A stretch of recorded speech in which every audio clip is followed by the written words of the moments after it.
What up, y'all? We are back with another edition of DNVR Rams Live. Welcome to the Winners Lounge presented by Toyota. Toyota, the official vehicle of DNVR. I'm Justin Michael. As always, man, talk about a much-needed win for CSU with their backs up against the wall. The Rams go out and they take down a 4-1 San Jose State team that was already 2-0 in league play coming in. And at the risk of maybe being a little bit dramatic, maybe using a little bit of hyperbole here, I feel like this was a season-saving win for CSU. I talked a lot about coming off of that heartbreaking game against Oregon State where you showed a lot of positives but continued to shoot yourself in the foot, basically lost that game due to self-inflicted wounds that I felt like these next couple of weeks were kind of a turning point for this program. If you drop this one to a talented San Jose State team, I mean, you can see the skill that they have, and obviously they were 4-1 coming in.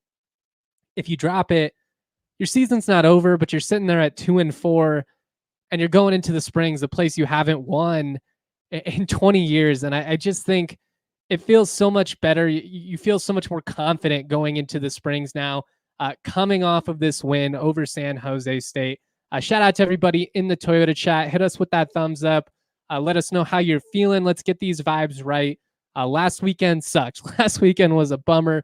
It was not a lot of fun. We're leaning into positivity tonight because the Rams, they saved their season with a massive, massive dub. You're now 1-0 against the conference. And, you know, you started off slower than you would have hoped to begin the year. But you have an opportunity if you can go out on the road and win, which is always going to be challenging. I'm never going to discount the challenge of playing a team like Air Force on the road. But if you can go out and win that game, now all of a sudden you're a game above 500, you're undefeated in league play, and you have an opportunity to potentially, you know, push for at least a postseason bid, but potentially to play in the mix in the Mountain West Championship. You don't have to play UNLV. You don't have to play Boise State.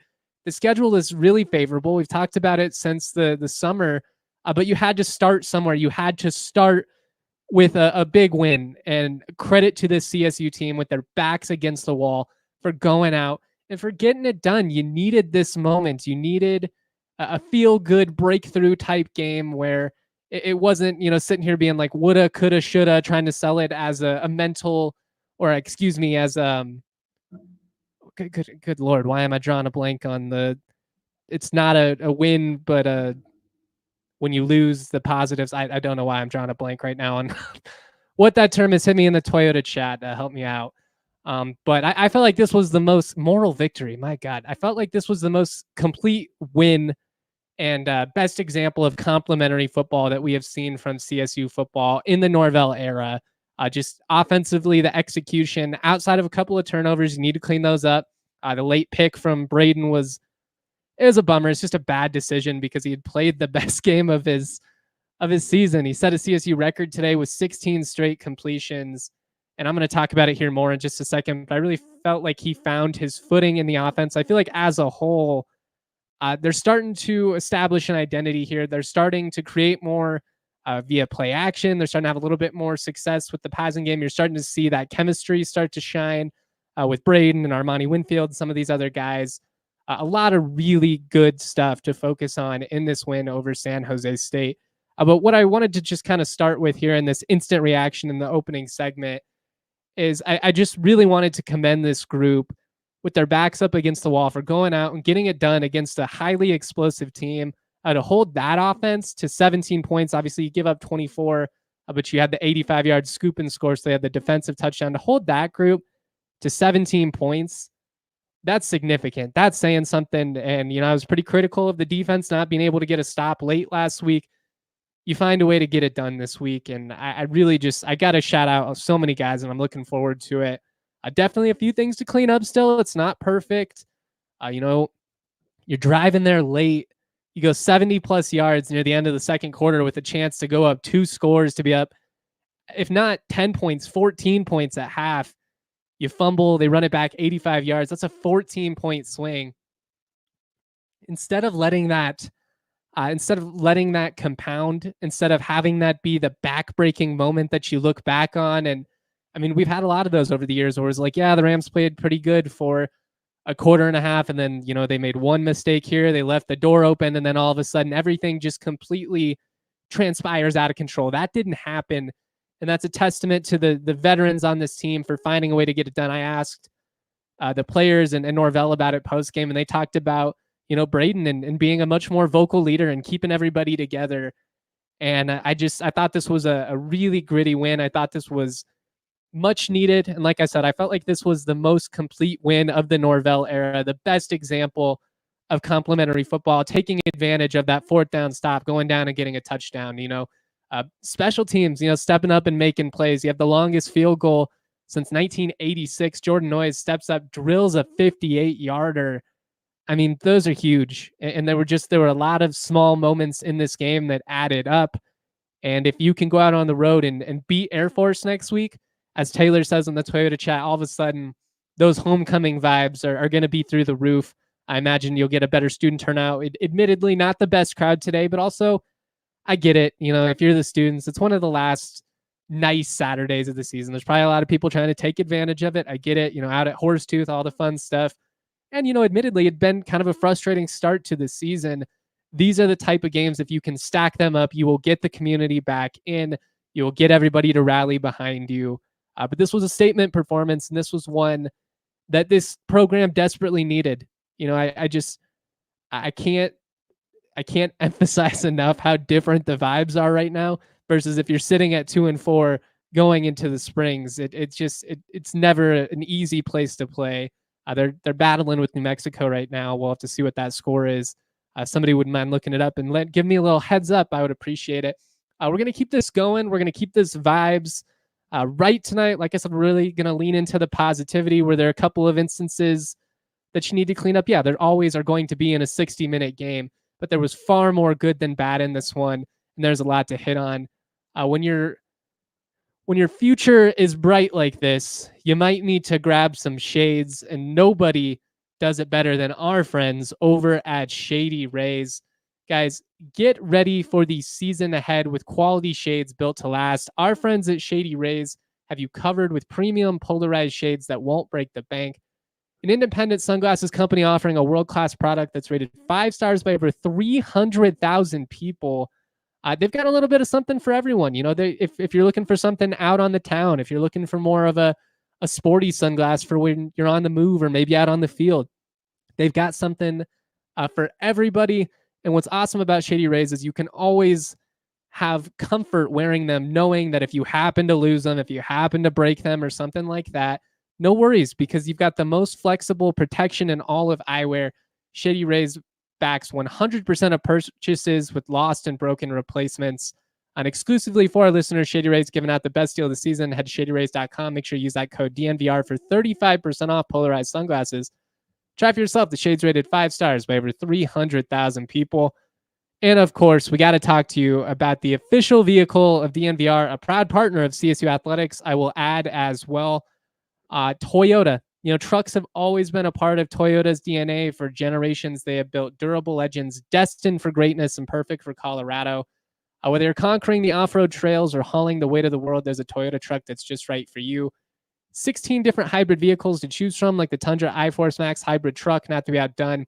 Toyota SUVs take command on the road and on the trail, so you can explore the road less traveled without sacrificing smooth city rides in SUVs like the RAV4 and Grand Highlander.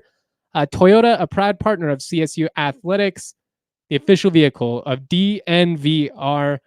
Much love to everybody rocking with us in the Toyota chat. It's popping. I love the positivity. I love to see so many Rams in here. I love to see the encouragement and everybody feeding off of each other. This is why you needed this moment, and this is why this was so important. I was sitting there, and I'll be honest, when they gave the ball back and you're only up 10, knowing how explosive San Jose State was, I had a bit of a pit in my stomach, was like, oh man, are we going to really do this again? Am I really going to have to do the therapy session? And I just, I can't emphasize, how much more fun it is to break down this win, to be able to talk about the stuff they've done well, because they have done a lot well at times over these last couple weeks. It's just these little things that have added up. And for the first time, I feel like the Rams were able to battle through adversity, to not let, little things compound. And more than anything, they were just able to execute with the type of consistency that it takes to win in this league. Last week, you ran the ball down their throats, pretty much dominated on the ground, but you had 11 potential delay of game situations. Some of them got called. 4 of them you have to call timeouts. That's backbreaking. You have the turnovers tonight. That's not ideal. And the timing of both of them was especially unideal. You're driving late, like I said, in the second quarter, opportunity to go up double digits. Instead, you fumble, you put it on the ground, and you compound things by not getting him on the ground. He runs it 85 yards back. That's a massive swing. But the defense comes out. They get a 3-and-out to start the third quarter. I thought that was huge. And honestly, I felt like the turning point of the game was the response then after that. Offensively, you go 9 plays, 91 yards. Probably the most complete offensive series that we have seen from the Rams this year. Really some tough throws made by Brayden all over the field. They leaned on the ground game as well. Ultimately ends with the Avery Morrow Wildcat rushing touchdown. Second straight week, they go back to that play. I think I went 1 for 3 on my bold predictions. I had Torrey going for 175 plus. That didn't happen. Injuries obviously slowed him down. But you've got to shout out the toughness of guys like Torrey Horton and Avery Morrow. Because I'm telling you guys, when you're an NFL draft prospect, the way that Torrey is, sitting here at 2-3, coming off of a frustrating loss, I don't know how many of those guys are going back out on the field with a potential knee injury. Does sound like he's going to have to get an MRI. The fact that he went back out there is encouraging, but hopefully, it doesn't swell up on him too bad. Hopefully it's nothing serious or anything like that. Prayers up for him. Prayers up for Justin Marshall as well. Don't have an update on his status, but he only had 1 carry in the game. Left after that, and we didn't see him again. He was in sweats for the rest of it. No newer Gatkuth. Sounds like he had a little bit of a flame up with his foot. That could be a lingering issue all year, unfortunately, just given his style and, how explosive he is. It's tough when you have that much weight and you're trying to be that explosive off the snap. That's a really tricky situation when you got like ligament issues and stuff like that. But just wanted to give you an update there. But just so much better altogether. There's a lot of individuals, and I'm going to do my best to highlight them all. As Henry says here in the Toyota chat, I'm so happy Armani played well. I've been hyping up Armani Winfield since the first time I saw him in person back in camp, because he moves differently than everybody else out there. You can see it with Torrey. You can see with Armani, there's a burst there with him that doesn't look like everyone else. Caleb Goody's got it as well, and it's great to see them starting to get these guys involved. And I thought that was really big for them to get Armani in the mix, especially after Torrey goes down. He had at least 3 catches on third down, if not 4, including obviously the touchdown and the house call, and he shows off the speed there to put that away. Such a massive moment for him. His first 100-yard performance of the season. The Rams need to get him going. They need to build off of that. Last year you were able to get Lewis Brown going. You were able to get Justice Ross Simmons going. They need a couple other of these guys to be in the mix. Pat and Foco in the Toyota chat says, did they say knee in postgame? I thought it was a shin bruise for Torrey. That's what Norvell said postgame. Could be some miscommunication there. Obviously, Norvell's kind of focused on the moment. Could be the TV broadcast got it wrong. I'm not 100% sure. I can only go off of what I was told. But obviously, as soon as I have any more information on that, I'll put that out. Follow me on X at Justin T. Michael or DNVR_Rams. Getting back, I got a little sidetracked there. Getting back to just being a much cleaner overall product and executing much more proficiently. 8 of third down on offense is tremendous, especially when you're able to hold them to 4 of 12. I drilled that repeatedly after that Oregon State game. Felt like they were terrific on first and second down. But far too often they were not able to get off the field when they needed to. And this one, they were able to keep drives alive, a lot of really big throws, a lot of really hard runs. And you're able to get off the field when you have a couple of opportunities. They allowed San Jose State to convert on 4th down early. From there, really buckled down, really played good football. They did lose track of Nick Nash once on the early touchdown. He had a couple catches, 91 yards. He's going to do that. He's kind of like Torrey Horton. If you hold Torrey Horton to under 100 yards and only one touchdown, that's pretty much a win for an opposing defense. Nick Nash doing what he's done most games, double-digit catches, 2 or 3 touchdowns to contain him the way that they did. That is a huge testament to the corners. And it was a lot of different guys. Dom Jones was on him a lot of the time outside, but then there were times where they would move him in the interior. And I thought that, a couple of different guys did well with him. Dom Morris, especially in the slot. Elias Larry ends up getting the pick late. A lot of guys stepping up and making plays. And that's what it's going to have to be. I mean, you don't have a newer Gatku, you don't have a newer out there tonight. I meant to say you don't have a Mohamed Kamara out there. And now, especially, not having newer, you don't have the star power that you had in the trenches last year, but you do have some guys that are making plays. It was nice to see Kennedy McDowell out there. He didn't get home, but I did feel like he did a good job pressuring the quarterback, forcing him out of the pocket. Gabe Kershke at times was able to get in there. They're going to need more of those young guys to continue to step up. But as good as this was defensively, I think what was most encouraging to me in this win was that this is what I've wanted the offense to look like. I've had a lot of people that have really been upset that it's not the air raid anymore. And it's not. They're really not running an air raid offense functionally. It's been more of a hybrid West Coast, kind of like a 90s Shanahan style. Not always. They still will go into the pistol. They'll still run some of those air raid concepts. But it's not a true air raid. We're going to spread you out. We're going to throw the ball, 45, 50 times. They switched to this offense prior to the Texas game. Ended up basically being a fundamental change within the program. They stuck with it. Largely because they trust this offensive line, also because they're trying to help out the defense. I think a factor also is you just have a lot of talent in that backfield. I mean, you've got right now, assuming he's healthy, Justin Marshall, Avery Morrow, Keegan Hollis, assuming he's healthy. Again, we haven't seen him in a couple weeks now. You trust all 3 of those guys. Now you got a true freshman out there in Jalen Dupree, who comes in his first career carries, goes for 50 yards, 8.5 yards a pop, really looked explosive. But what has been missing, obviously, has been the consistency with the passing offense. They have not been able to stretch the field. They've been very limited with what they've been able to hit on. You saw them hit on some really hard throws across the field. They used both sides, which was encouraging. They attacked up the middle. And by golly, they used the bootleg.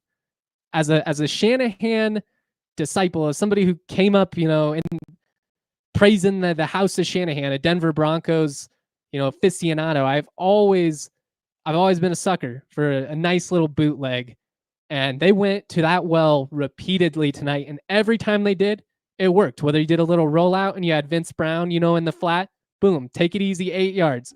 You see BFN scramble for a couple first downs. You see him scramble for a 21-yard touchdown, untouched. Honestly, I knew he was a pretty good athlete. I didn't know he was that fast, though. He showed off the wheels on that one. A really, really important game from Brayden. I'm going to write about it. I'll also get the video up on YouTube, post-game players, and Jay Norvell as well. We'll get that on Twitter as well.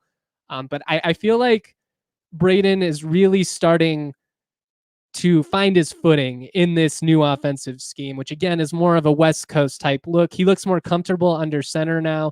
They're really leaning on the play action. They're creating deep shots over the top the last couple weeks as well. I mean, the thing is when you're running the ball the way CSU is, if you can execute and you can throw the ball under center, you have a lot more flexibility, a lot more creativity with what you can do. You can attack in so many different play action ways. And I just thought so much about this game was really encouraging from Brayden, just from a flow of the offense, from a decision-making standpoint, from the throws that he was able to make. I mean, he made a couple of really tough throws. Even the touchdown to Winfield, where obviously Winfield makes a lot happen there, creating yards after the catch. That's really exciting, and we need more of that. That's not an easy throw to put it exactly where Winfield needs to catch it in stride so he doesn't have to slow down. You've got an edge rusher, coming right down the barrel there. He's in your face. That's a tough throw. And I thought he was really solid in this one. Regular Dad Bod wants to know thoughts on BFN's short slide. I thought it was the right call. I think you could have pushed for the first down there, but you probably get pushed out of bounds. You're trying to keep the clock running. You don't want him to take a big hit. I was fine with it, especially with the way that they're able to run the ball and the success that you're having on 3rd and short. That's not a big deal. I thought it was a heady play, to be honest. I was saying, get down as he was going. He did exactly that. This was his best game of the season. And you really got to commend him for being able to adjust, because it's not easy. They went from basically running the air raid all spring, all summer, most of camp, and like a week and a half before Texas basically completely changed the offense. Now, you can argue about whether that was the smartest decision for the success in the short term. And obviously we saw this team have some ups and downs, over those first couple of weeks, and they struggled to find their footing. They struggled to get in a rhythm consistently. They're starting to figure it out. And I do feel like we're seeing improvement with this team. Obviously, last week was frustrating from a penalty standpoint, and to kind of see some of the issues that have been persistently prevalent rear their ugly head once again. But I feel like to then come back and respond from that, coming off of a double overtime loss, really, really big performance. And you've got to shout out these players for the heart that they showed, for beating a good team. That's a good San Jose State team. Are they awesome? No. I think when we look up come, November, they're probably more like 7-5-ish, maybe. With the hot start, maybe they pull out 8 wins. I'll have to look at their schedule. I do think it gets more challenging here as it goes on. But that was the type of game that CSU finds a way to lose 24 out of 25 times over the last decade. I mean, they would have found a way to drop it. And I got to credit these guys, because when you rip them the way that I did last week, and I feel like a lot of that was justified, despite seeing, a really solid ground game, despite making a play and showing a lot of fight in a tough road setting when you were double-digit dogs. To see it slip through your fingers like that was tough, because so many of us have seen this story so many times. We've heard this song and dance, and we're tired of hearing the sun will come up tomorrow. They'll get it next time. They needed to get it this time. And they went out and they found a way to get a dub. And now you're 1-0 in conference play, and you got 6 games left to define your season. You're 500. It's a bummer, because if you would have been sitting here at 4-2, if you could have stole that one against Oregon State, now you're talking yourself into like, oh man, can we play our way into the top 25 or something like that? I mean, they've only lost to Texas, who's legitimately the best team in the country, and a CU team that, depending on what happens tonight, is probably pushing for the top 25 as well.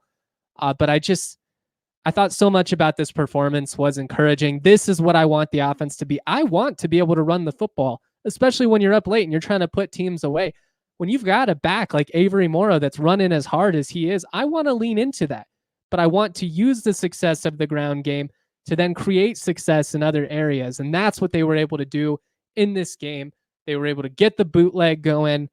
I want to see more of that. I wish we would have seen that little fake pitch bootleg scamper play on double overtime last week, with everybody expecting Avery to get the ball. I think BFN probably would have walked in there untouched.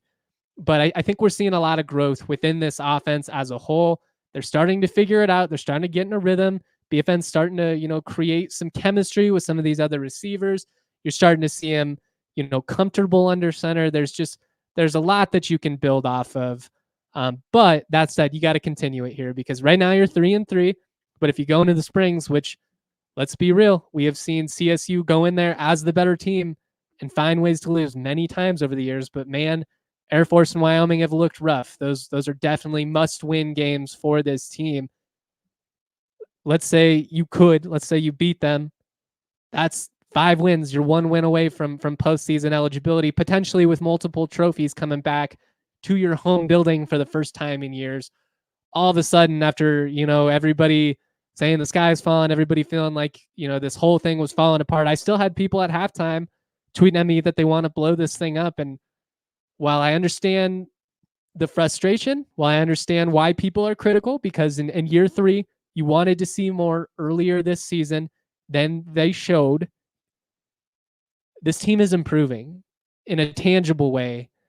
And I'm really intrigued, and I'm really interested to see how they can now follow this up and what's going to be a tough setting out on the road. You know, it despite the fact that Air Force they're not good. I mean, they're getting beat down by New Mexico right now. New Mexico's a hell of an offense. That's going to be a tough game on homecoming. Just that's a lot more challenging than we would have anticipated coming in. Devin Dampier, for my money, a top 3 QB in the league. But you've got an opportunity here, if you can rattle off a couple of wins, to really change the trajectory of this program, to really get the vibes going again. And, you know, there is a world where we look up in that border war, you know, come November on a Friday night, and there's some serious conference implications with that matchup. I don't think, you know, Wyoming's really going to factor. They're still tough. They've got enough veterans on that team that, you know, I think they'll still play hard. But, you know, you could look up November and all of a sudden it's like, man, if we can win this, all of a sudden, you know, you're potentially going to Fresno for a chance to, if you can win that game, like, then, you know, we've got stakes on senior night. And it's been so long since we've been able to say that, since we've been able to play games that really matter. I know last November they were pushing for a bowl game, and if they would have been able to get it, it would have been huge. But, you know, you still lost all your rivalry games, like those games that carry weight. You needed to beat a team that I think you could at least argue was better than you or as good as you. It felt like a lot of the wins in the last couple of years were against teams that CSU was, you know, significantly better than. They had a talent advantage there, and they battled hard with a lot of teams like UNLV, like CU last year, but they would always come up just short. And after doing that again last week, you come home and you find a way to get it done against a 4-1 team. Now, I think that they played a little bit above their heads over these first 5 weeks? Yeah. Do I understand what they did with that 2-quarterback system today? Not at all. Thought Brown had been pretty solid throughout the year. To me, that was wonky, and it was at the detriment of the rhythm of their passing offense. But hey, we'll take it. Never going to say sorry for a win. I don't care. I don't care if it's the air raid. I don't care if it's the run and shoot. I don't care if you run the fucking wing tee out there, so long as you're winning games. And right now, this team is figuring it out on the ground. They've got an O-line that's really blocking well in that ground game scenario.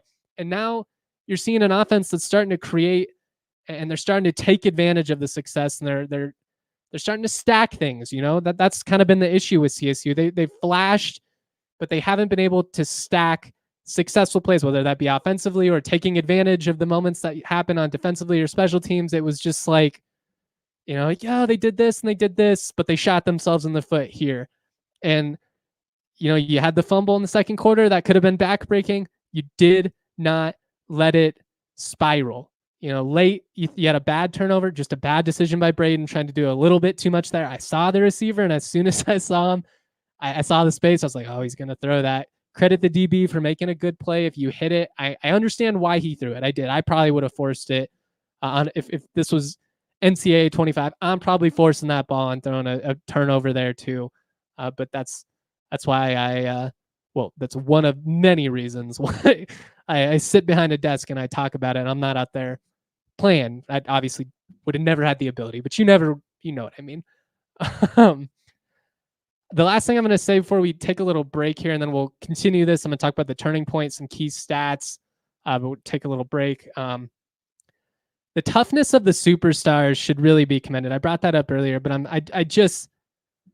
I don't think people realize how easy it would be for a guy like Torrey Horton just said, nah, I don't want to test it. Avery Morrow, yeah, you know, I think I'm going to call it a game.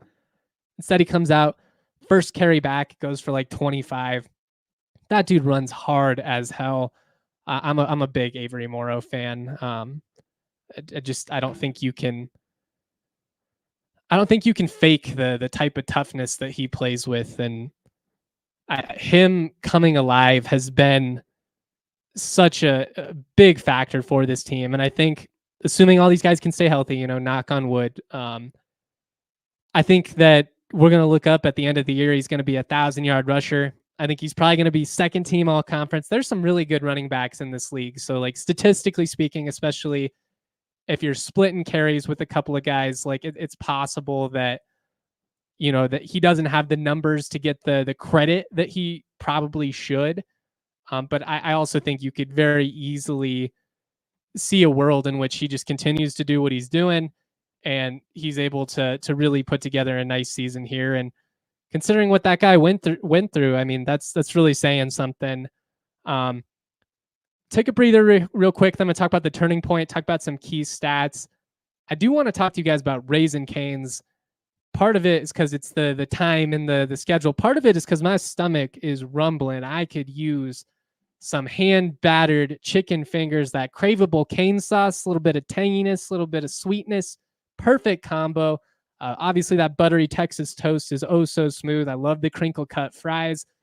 I usually do no slaw, extra Texas toast, get the 4-piece, make myself a little Sammy. I'm a big Raising Cane's guy. For cooked order, hand-battered chicken fingers, race into Raising Cane's turbocharger chicken fingers. Get them even faster by ordering online at raisingcanes.com or through the mobile app. Raising Cane's chicken fingers, one love. I also want to talk to you guys about Empire Today. You guys know the little jingle, but nobody does it better than Empire. They are the best place to get new flooring. There's a bunch of copycats out there, but they can't touch Empire, not on their quality, not on their service, not on their speed. So what they do is they just throw a bunch of crap at the wall. They advertise a bunch of low quality product that frankly Empire refuses to carry in the first place. What they omit is just as important as what they include in their selection. And with their virtual floor designer, it's a great way to see how any flooring will look in any space. Snap a picture, boom, you can see, how does this look with my drapes? How does this look with this paint job? Schedule a free in-home estimate today. All listeners can receive a $350 discount when they use a promo code DNVR. Restrictions to apply. See EmpireToday.com/DNVR for details. All right. As we got some commenters bringing up in the Toyota chat, Nevada hanging tough with Oregon State. Nevada and New Mexico are frisky. Nevada especially. New Mexico, offensively, they're potent. Defensively, they're kind of a mess. They're going to look good against an Air Force offense that's basically been inept throughout this season. But Nevada in year one under Jeff Choate, I got to commend him. I think it's going to get a lot of arguments that lack context. You're going to get a lot of people to be like, see, this is why you blow it up and you hire somebody and you can just win year one. Is it possible? Certainly. Is it the guarantee? No. Is it the norm? Not even close. But I mean, fair is fair. You got to shout out that program, and they're competing a hell of a lot more than I would have anticipated. And they did a good job hitting on a couple of key guys in the portal. Now, if they have a couple of injuries, I think the lack of depth could play a pretty big factor as the season goes on. But that, especially with Choate's personality, they're going to be rearing to go for that game in Reno against CSU. I'd love to get out there for that one. I'm going to have to talk to the bosses, see if I can make that happen. Reno would be fun. Fresno would be fun just because that's where Tori's from. It's their senior night. That he would love to play spoilers and rain all over Fresno State's parade. Key stats here, and then I'll get into some questions, comments if you have them. We'll shout out the player of the game and give out some helmet stickers. I'm going to rewatch this game tonight, and I'll record an audio-only podcast either late night tonight or in the morning. I got some writing to do as well. Got a lot to do. It's going to be a fun night. And we'll talk more about this game. I'll play some post-game audio on that audio-only pod as well.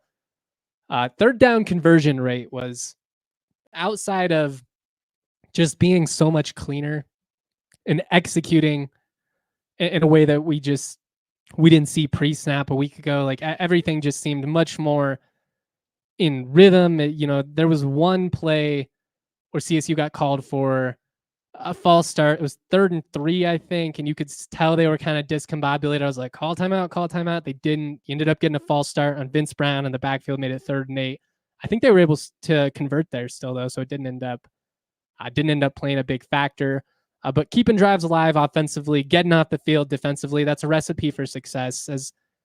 As much as we try and complicate football, as much as we try and make it rocket science, it really isn't that complicated of a game.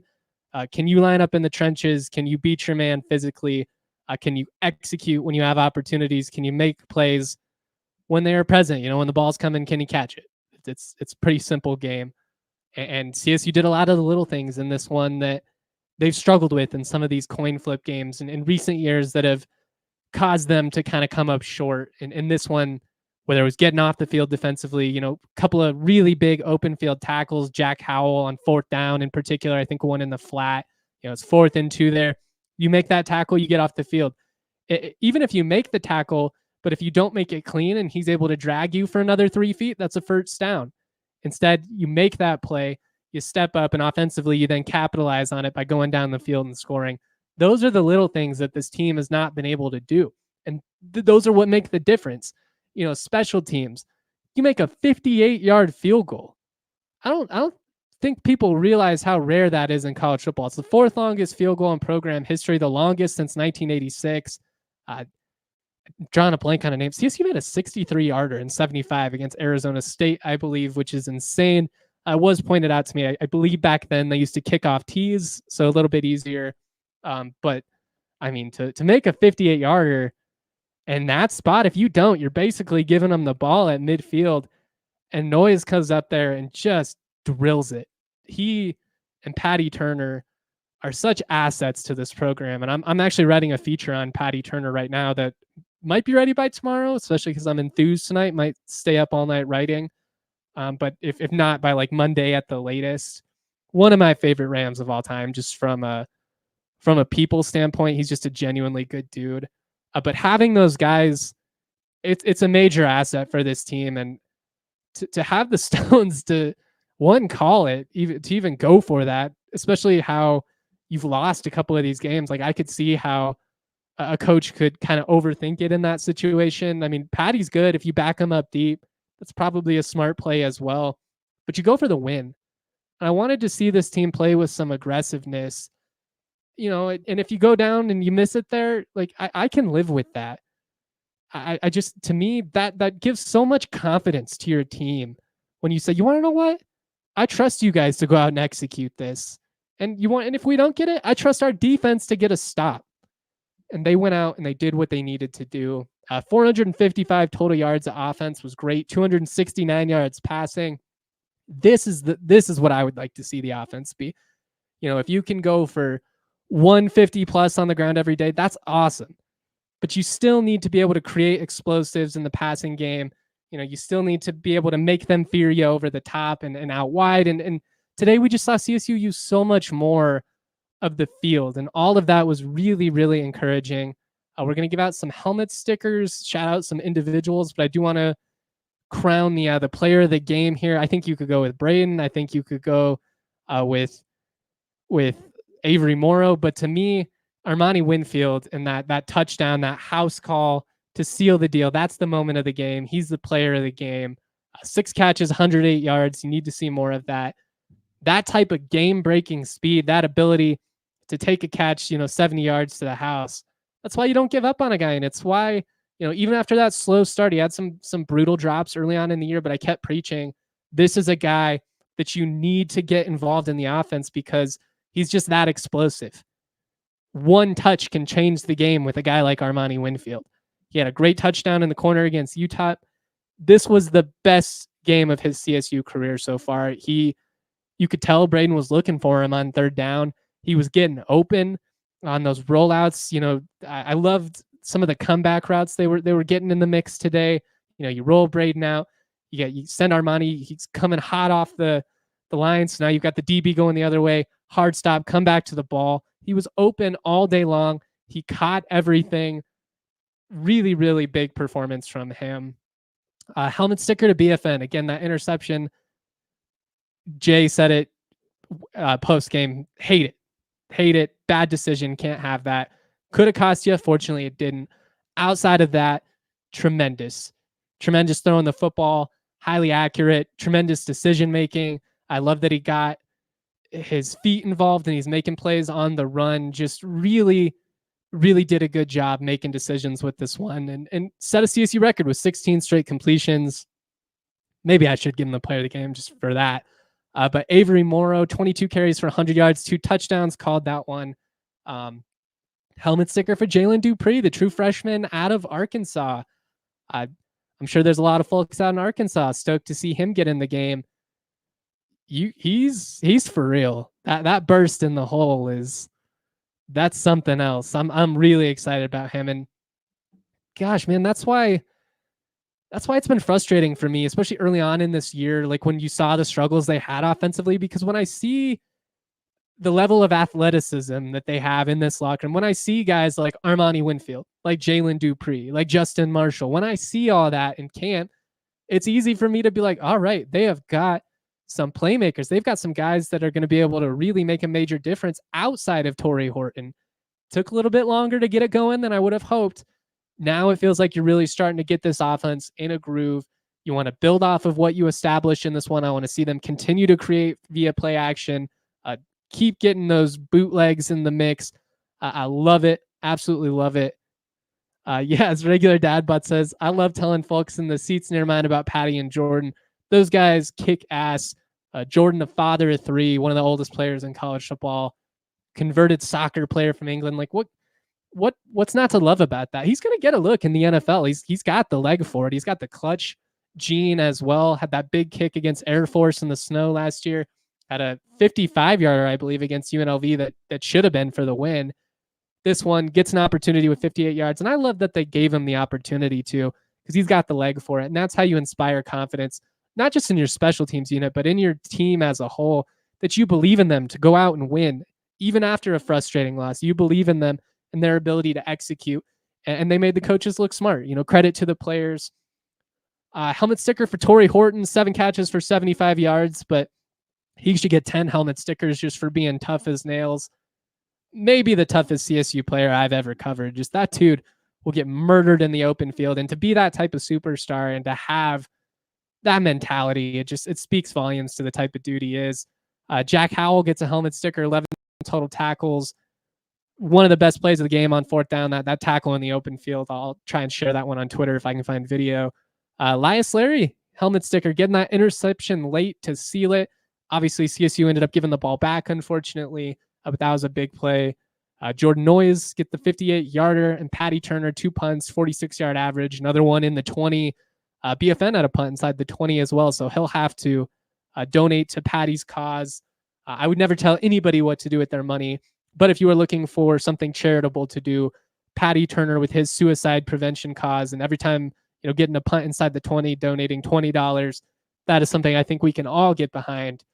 And since we're on that subject, as somebody that's lost more friends than he would care to, nobody wants to lose anybody, but I've lost a couple of friends to suicide over the years, and it's brutal.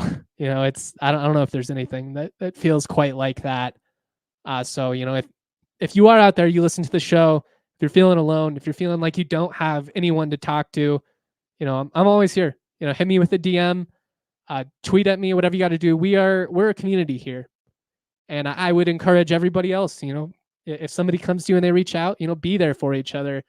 That's what it's all about. We're a Ramley, and you got to be there for your people. Big Nick Energy with the comment. If you've got questions or comments, hit them my way. Take a quick breather, and then we'll get to these questions and comments. We'll get out of here. I'm going to start diving into the written content, which I'm excited. And again, I'll get an audio-only podcast tomorrow as well. Look at this. Got a little can koozie, little camo vest. Got that from Santa Claus, I think, this past year. Big Nick Energy says, love the idea of Dupree being Thunder and Marshall and Henderson being Lightning for 3 more years. Well, I am interested to see what happens with Damian Henderson. He's really not factoring into the offense at all. It's probably like running back 5 right now. If we're talking about the depth chart, I don't want to put things out there because I don't have any inside information, but kind of starting to feel like Mekhi Fox territory, where it was maybe the recruiting stars aren't necessarily going to be how his career ultimately pans out. We'll see. Sometimes guys figure it out late. Running backs especially, it can be tough to get on the field if you're not completely competent within the scheme, if they don't trust you in pass pro, especially if they've got 3-4 other guys that they trust more. The path to playing time could be tough. You got more veterans back than you anticipated to, like Toyota, or good Lord. I was trying to say Toyota chat. As people in the Toyota chat are talking about, but you have veterans coming back. You got Avery Morrow, Kobe. Like, you didn't anticipate that if you are a younger back. Yeah. J Mike, what do you think the line looks like for next week? That's a good question, man. You're gonna be favored, I think, going into the Springs, which has not happened a lot in my lifetime. We're probably favored in 2014 and 2016. I would assume both of those ended up being heartbreaking losses. I'd have to go back and verify. I actually feel like CSU has played fairly well in the Springs the last 4 or 5 matchups. They just haven't been able to do enough to win. Even like in 2018, that team was terrible. One of the worst Rams teams in my lifetime. Like, they went in with Preston Williams and still kind of made some plays. But you gotta find a way to win this one. I'm so sick and tired of losing to Air Force. Admittedly, not sad at all to not potentially see that not be an annual game anymore. I still hope they play every now and then. It's a local team. You've got a lot of history. I'm not saying you should just not play altogether. But I've always argued that, if you're CSU, your biggest rivals are CU and Wyoming. If you're Air Force, your biggest rivals are Navy and Army. It's kind of like one of those, it's a rivalry because we're both in the same state and we've been in the same league for a long time. I don't really think either of them consider each other actual rivals. I've kind of tap danced enough while I've tried to think here on the fly. Yeah, as Big Nick Energy says, he thinks CSU -7-ish. A touchdown sounds about right. Maybe it's more like 5.5. Maybe Vegas is still in prove it mode with CSU. I will be interested to see. But I mean, coming off of a blowout loss to New Mexico, I don't foresee them getting a ton of love from Vegas. But if you can win next week, all of a sudden, you have an opportunity to play for a conference championship. You would be 2-0 with 4 league games remaining, half of those at home, half of those against teams that are only 2 wins or less. I mean, there's a lot of favorable games on this schedule. And as frustrating as last weekend was, it's why I kept trying to drive home the point of don't burn it down just yet, because this team is going to have an opportunity to compete at a pretty high level in conference play. And I still firmly believe that. There are still some things that, they need to do. They need to stop having those turnovers and the untimely moments. They got to clean it up. Those could have been bigger than they ended up proving to be. But I just think so much went well in this one that I really don't want to sit here and dwell on the 2 or 3 plays where it didn't go well, because for 60 minutes, you were the better team. And I feel like there were a lot of games in the last 5 years, in the last 10 years, where that was the case. And yet somehow still you look up and the Rams find a way to lose by a touchdown. Toledo a couple years ago, Vanderbilt a couple of years ago, where it's like you dominate the first half and then you look up and it's tied. Even CU, like as well as you played in that first quarter, then you look up and all of a sudden you're down double digits at halftime. Like, there were just so many quick flashes that they weren't able to then build off of. And I just credit this team, because coming off of a heartbreaking loss on the road, I think very easily, especially after that fumble and it's an 85-yard scoop and score, and instead of being up double digits, instead of being up at least 10, if not 14, you're sitting there with a tie game. I mean, I just, we've seen this before, where then they come out in the second half and San Jose State, boom, explosive play. You're down 7 after being the better team for 32 straight minutes. You're sitting here down 7, wondering how you weren't up double digits. You found a way to get it done. And I credit this group. You gotta build off of it. You gotta go out on the road. But to get the dub, as Taylor says, with Hollywood and Grayson in the building, just felt right. Wish those guys could have had an opportunity to play in this facility. They are a large reason why it exists in the first place. So it was cool to see them in the house for that. And it was cool to see this team stick together. I got a lot of questions throughout the week about body language, about, whether it felt like the guys had thrown in the towel or not. And I've been around teams that have straight up quit. That 2018 team, they quit by the second week of October. That hasn't been the case. You could see it in practice. You could sense it from talking to people. This was a hard-fought, much-needed, potentially season-saving win, the type of win that, frankly, could be the moment that we look back on a couple years from now and is like, that's when it changed. That's when it changed. That's when Norvell finally got it together. Thank God we didn't give up on him. This could be that moment. That's how big this could be. If you can rattle off a couple of wins here, put yourself in a position to compete for a conference championship, something you haven't done. You factored in the mix in 2017. You factored in the mix, in 2014. But outside of that, something you haven't really done in 20 years. Go out and do it. Go out and take it. Silence all of us. If you're a player, I would love if, they could go back and pull my Oregon State pod and clap back at me for ever doubting them. That'd be great. It felt good, though, to get a win. And it really felt like the fans needed this one. I needed this one. It gets hard to talk about this team at times. I try and be as positive as I can. But, after years and years of letdown, it can wear on you. And you needed a transformative win. You needed a moment to turn tide, to get this momentum rolling in the right direction. You were so close last week. This week, you go out and you beat a 4-1 team. You're now 1-0 in league play with an opportunity to go to 2-0. And if you can do that, 1 week at a time, man. That's about all I've got. If you've got any final questions or comments for me in the Toyota chat, please send them my way. I appreciate all of you for rocking with us. It's been a fun night. This has been a cathartic night, I think, for Ram Nation. And I don't want to blow it too much out of proportion or anything like that. Like, again, I don't think San Jose State is going to win the league or anything like that. That's a team that had been pretty damn explosive, though. They'd put a lot of points up. You hold them to 17 points offensively. You scored 31 points. I said you needed to get to 30 to win this one. They got it. As Sean says, Justin Marshall's a bolt of lightning. He hasn't even hit his gasket yet. I think there's a couple of guys like that you can make an argument that, we haven't even truly unleashed them to their full potential yet. I think Marshall's a good example of that. I think Armani Winfield's a good example of that.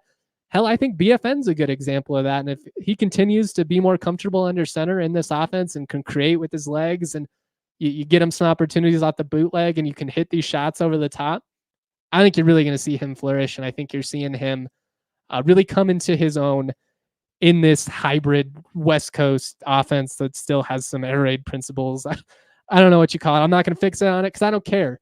But they've scored 30 points now back-to-back weeks.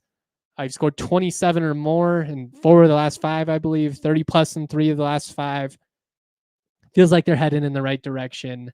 Now you need to build off of it. You need to especially on the defensive side, have more performances like this. Need to get after the quarterback more than you have. Get some more sack totals. Get some more turnovers. All of those things, would go a long way. But proud to be, man. Proud to be. We needed this one. I'll have more content coming out over the next 24 to 36 hours. Go Rams, y'all. Much love. Peace. We all silly like the mayor.